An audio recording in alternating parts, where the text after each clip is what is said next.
Hello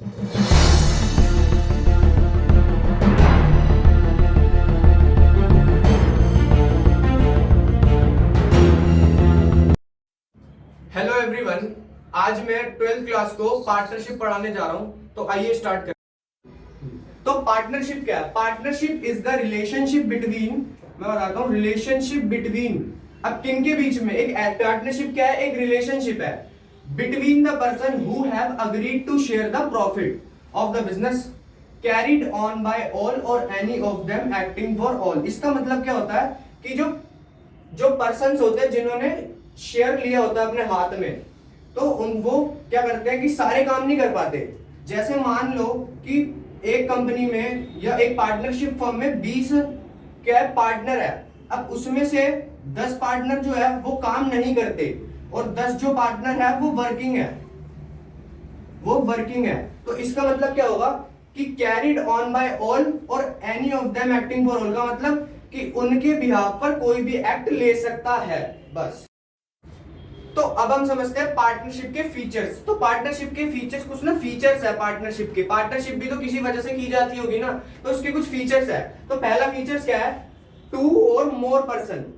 to और more person का मतलब या तो 2 पर्सन या 2 से ज्यादा पर्सन एक पार्टनरशिप फर्म चला सकते हैं। इसका पहला मतलब तो यही बनता है कि 2 या 2 से ज्यादा पर्सन एक पार्टनरशिप फर्म को चला सकते हैं। और इनके बीच में क्या होता है? एक एग्रीमेंट होता है। अब एग्रीमेंट कैसा होता है? एग्रीमेंट ओरल भी हो सकता है, मतलब बातचीत से हो सकता है, और रिटर्न हो सकता है, मतलब लिखित हो सकता है। लिख के देखो, ओरल ओरल को इतनी प्रेफरेंस दी नहीं जाती। क्यों? क्योंकि सामने वाला जो है ना, हो सकता है अपनी बात से बाद में पलट जाए, क्योंकि पैसों का लालच तो आप सब जानते ही हो। और फिर रिटर्न, अब जो रिटर्न है, रिटर्न में ना सब अपनी लिखी हुई चीजें देते हैं, और उस मतलब जो भी लिखा हुआ होता है ना उस पर साइन करके देते हैं। इसका मतलब क्या होता है कि जो एग्रीमेंट है वो सबके बिहाफ, सबने अपना ओपिनियन दिया होता है और सबके सिग्नेचर ले लिए जाते हैं। तो कोई जो होता है ना अपनी बात से पलट नहीं सकता कि हाँ मैं इस तरह से चेंज हो गया। और फिर तीसरा फीचर क्या है? ये एक लॉफुल बिजनेस है। ये एक लॉफुल बिजनेस होता है। अब कोई भी बिजनेस होता है जो पार्टनरशिप, मतलब पार्टनरशिप जो फर्म होती है वो एक लॉफुल बिजनेस के अंडर आती है। और फिर प्रॉफिट शेयरिंग, इसमें क्या होता है ना, जो भी 2 या 2 से ज्यादा, मतलब 2, 5, 10 जितने भी पार्टनर होंगे ना वो आपस में अपना जो है शेयर बांटेंगे। प्रॉफिट, जितना भी प्रॉफिट होगा ना उनको हिस्सों में कर लेंगे। मतलब 5 जने हैं, मान लो कि 100 रुपए का प्रॉफिट हुआ है, 100 रुपए का प्रॉफिट हुआ और 5 जने, या तो 5 जने हैं या 2 जने हैं, चलो मान लेते हैं 2 जने हैं या 5 है। अब उन्होंने ना बराबर का हिस्सा रख रखा है, तो मतलब हर जने पे ना 20 रुपए जाएंगे। 20 रुपए इस पे भी जाएंगे, 20 रुपए इस पे भी, 20 रुपए, मतलब 100 रुपए के 5 हिस्से होंगे और हर किसी को प्रॉफिट शेयर होगा 20-20 रुपए के हिसाब से। अब फिर एक पांचवा फीचर और लास्ट फीचर होता है business can be carried on by all. इसका मतलब क्या होता है कि बिजनेस को कोई, मतलब सारे कैरी कर सकते हैं। मतलब एक पार्टनरशिप फर्म है जिसके अंदर 5 जने हैं, अब वो पांचों एक बिजनेस को रन कर सकते हैं। और फिर है एक और any of them acting for all, मतलब 5 ना करके उनमें से 3 करे या उनमें से 2 करे, लेकिन सबके बिहाफ पे करे, उसको क्या बोलते हैं? और any of them acting for all. बस पार्टनरशिप के फीचर्स तो यही थे। अब हम पढ़ते हैं कि पार्टनरशिप के कुछ इंपॉर्टेंट थिंग्स है, वो चीज अब हमें देखनी पड़ेगी। तो अब हम कुछ ऐसी बातों पर फोकस करते हैं जो हमारे लिए जानने के लिए बहुत इंपॉर्टेंट है। तो पहली ऐसी बात क्या है? The person of a number in of the partner in a firm is 50। इसका मतलब क्या हुआ? मतलब एक पार्टनरशिप फर्म में 2 तो पार्टनर थे, वो पार्टनरशिप 2 और 50 के बीच में होती है। मैक्सिमम नंबर कितने, मतलब मैक्सिमम पार्टनर कितने आ सकते हैं? 50, बस 50। अब कोई एक नंबर पे क्वेश्चन आ जाए कि पार्टनरशिप फर्म जो है 50 पार्टनर आ सकते हैं मैक्सिमम, तो ऐसा क्यों है? तो ऐसा क्यों है? As per companies miscellaneous rule 2014 of rule 10 के अकॉर्डिंग। देखो ये कानून है और कानून के हिसाब से हमें चलना पड़ता है, ठीक है। बस, तो पहला पॉइंट हो गया। अब दूसरा point, the following individual can not be admitted as partner. मतलब कोई एक इंडिविजुअल है वो एडमिट नहीं कर सकता अगर उसमें ये गुण है, तो ये फालतू गुण है। तो पहला माइनर, माइनर मतलब वो 18 से कम है, मतलब अभी वो 18 साल का नहीं हुआ। फिर दूसरा पर्सन ऑफ अनसाउंड माइंड, मतलब अनसाउंड माइंड का मतलब थोड़ा पागल टाइप का आदमी। फिर तीसरा person disqualified by any law. अब हो सकता है कोई ऐसा पार्टनर बनना चाहता हो कि वो पहले उसमें कोई धाराएं लगी हुई हो, धारा मतलब कोई चोर हो, किसी का मर्डर वर्डर कर रखा हो किसी ने, मतलब ऐसी चीजें। Person of disqualified by any law. फिर एक होता है इंसॉल्वेंट पर्सन। अब इंसॉल्वेंट पर्सन क्या होता है? जो पैसे देने के योग्य नहीं होता, बस। तो अब हम समझते हैं पार्टनरशिप डीड। पार्टनरशिप डीड क्या होता है? देखो पार्टनरशिप डीड कुछ नहीं होता, मेन तो एक डॉक्यूमेंट होता है जिसके अंदर ना सब कुछ लिखा हुआ होता है कि पार्टनरशिप मतलब पार्टनरशिप के अंदर जो पार्टनर्स हैं वो उनके काम क्या होंगे, उनके दायित्व क्या होंगे, या फिर ये लिखा हो सकता है कि कंपनी का नाम क्या हो, आपकी फर्म का नाम क्या है, और पार्टनर्स के नाम क्या है, वो कब तक काम करेंगे, कब तक फर्म में रहेंगे, कौन पार्टनर हो सकता आएगा, ये सब लिखा होता है। तो partnership deed it is a document in written containing the terms and condition of a partnership, their duty, rights and obligation of partner। obligation का मतलब सीधा सा होता है दायित्व, दायित्व का मतलब होता है उनके काम। the following contents are generally covered in the partnership deed। अब partnership deed में ना ये कुछ पॉइंट्स है जो मैंने लिखे हैं, ये मतलब कंटेंट्स कह लो आप या फिर कुछ भी कह लो, ये पॉइंट्स ऐड किए जाते हैं पार्टनरशिप डीड में। मान लेते हैं कि ये पार्टनरशिप डीड है, ठीक है, और इसमें मैंने लिख दिया दक्ष लिमिटेड, ठीक है, दक्ष लिमिटेड। तो name and address of the firm, मतलब फर्म का एड्रेस। अब मैं नीचे एड्रेस भी लिखूंगा कि कुछ भी एड्रेस है, मान लो कहीं भी कुछ भी है, तो नेम तो मैंने लिख दिया फर्म का, ठीक है, फर्म का नाम क्या है? दक्ष लिमिटेड, और फिर एड्रेस। अब इसके नीचे मैं उसका एड्रेस भी लिखूंगा। फिर दूसरा name and address of the partners. अब पार्टनर जो है, जो मेरे पार्टनर्स होंगे उनके भी तो मैं नाम लिखूंगा पार्टनरशिप डीड में, और उनके पार्टनर्स के नाम के साथ साथ मैं उनके एड्रेस भी ऐड ऑन करूंगा। फिर capital contribution by each partner. अब एक पार्टनर कितना कैपिटल कंट्रीब्यूट करेगा ये भी इसी में लिखा जाएगा। फिर rate of interest on capital. अब rate of interest on capital, अब कैपिटल पर इंटरेस्ट देना होता है फर्म को, मतलब अब मैं कैपिटल लगाऊंगा तो उसका मुझे कुछ तो फायदा होना चाहिए ना, या मैं बिना बात के पैसा लगाता रहूंगा हर कंपनी में, बस ऐसे ही चलता रहेगा। मैं कुछ पैसा लगाऊंगा तो मेरे को उस चीज पे इंटरेस्ट मिलेगा। मतलब मान लो कि 1 लाख रुपए किसी ने लगाए और उसका 10%, मतलब रेट ऑफ इंटरेस्ट कितना हो गया? 10%। R O rate of interest on capital, rate of capital, तो 10% क्या हो गया? Rate of interest on capital. Profit share, अब जरूरी नहीं है कि 10% ही रही हो, ज्यादा भी हो सकती है, कम भी हो सकती है, 2% भी हो सकती है, 4% भी हो सकती है, कितनी भी हो सकती है। अब फिर प्रॉफिट शेयरिंग रेशियो। अब प्रॉफिट शेयरिंग रेशियो क्या होती है? जो पार्टनर्स होते हैं ना वो अपने ना कुछ रेशियो बना लेते हैं। जैसे मान लो कि मेरे फर्म में 3 पार्टनर है, एक का नाम X, Y, Z, ये पार्टनर्स है मेरे पास, ठीक है। मान लो कि मैं X हूँ, ये Y है और ये Z है, ठीक है। अब हमारी जो हमने सोचा ना कि हम जो है पार्टनरशिप की जो है रेशियो बनाएंगे, हम बराबर अपना शेयर जो मतलब जितना भी प्रॉफिट होगा उसको हम बराबर बराबर बांटेंगे। तो उसकी रेशियो क्या होगी? 1:1:1, मतलब बराबर बराबर। अब हाँ, हो सकता है कि मैं जो हूँ मतलब मैंने कंपनी स्टार्ट करी है या मैंने अपनी फर्म स्टार्ट करी है, तो हो सकता है कि मैं अपना शेयर बढ़ाकर लिखूं। तो मैंने मान लो कि अपना 3 रख दिया कि जितने भी हिस्से होंगे उसका सबसे ज्यादा हिस्सा मेरा होगा, फिर कम हिस्सा, फिर उससे कम हिस्सा।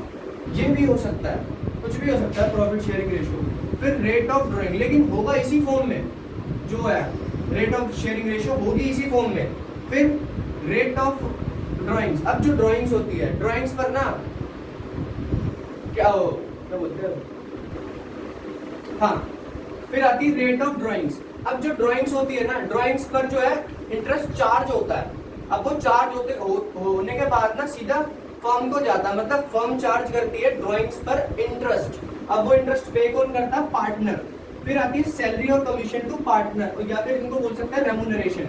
अब सैलरी और कमीशन, अब जो है ना हो सकता है कि एक जो पार्टनर है मान लो Z है, जो X है ना वो काम नहीं कर रहा, जो Z है ना वो काफी काम कर रहा है, तो उसको हो सकता है सैलरी मिले उसको, ठीक है।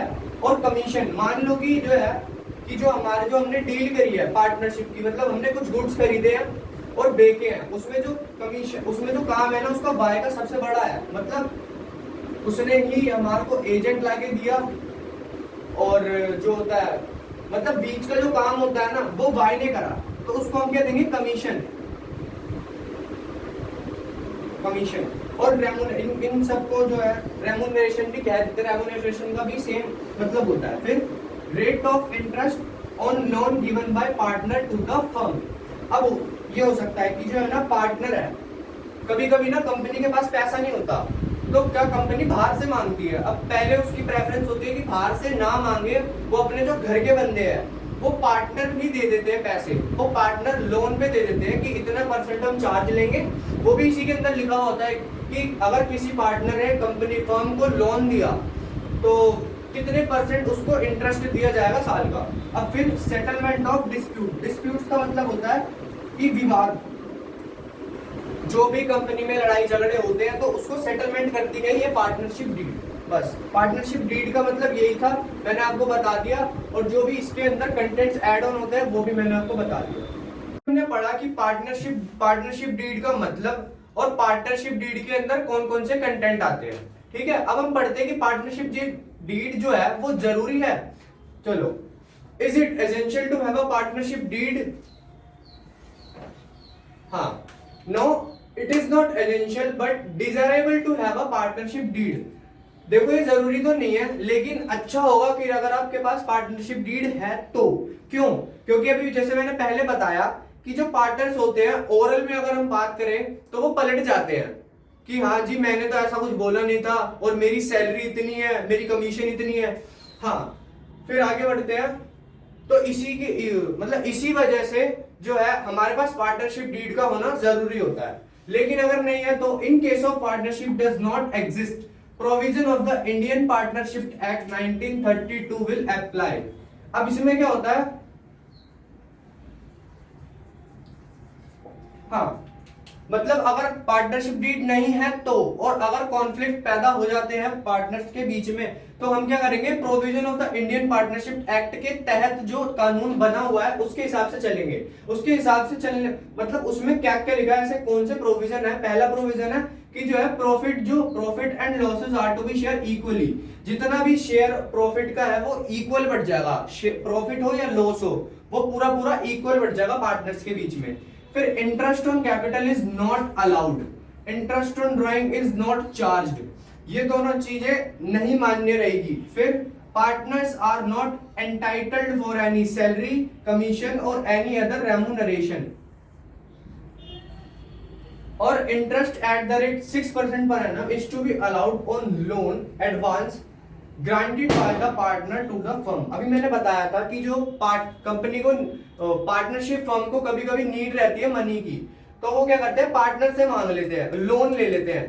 तो पार्टनर जब लोन देता है ना, तो मान लो कि 6% का मतलब मान लो कि 10% का जो है बात हुई थी उससे कि हम आपको 10% का है वो दे देंगे, इंटरेस्ट दे देंगे आपके लोन पर, लेकिन वो बाद में साल के मांग रहा 12% इंटरेस्ट।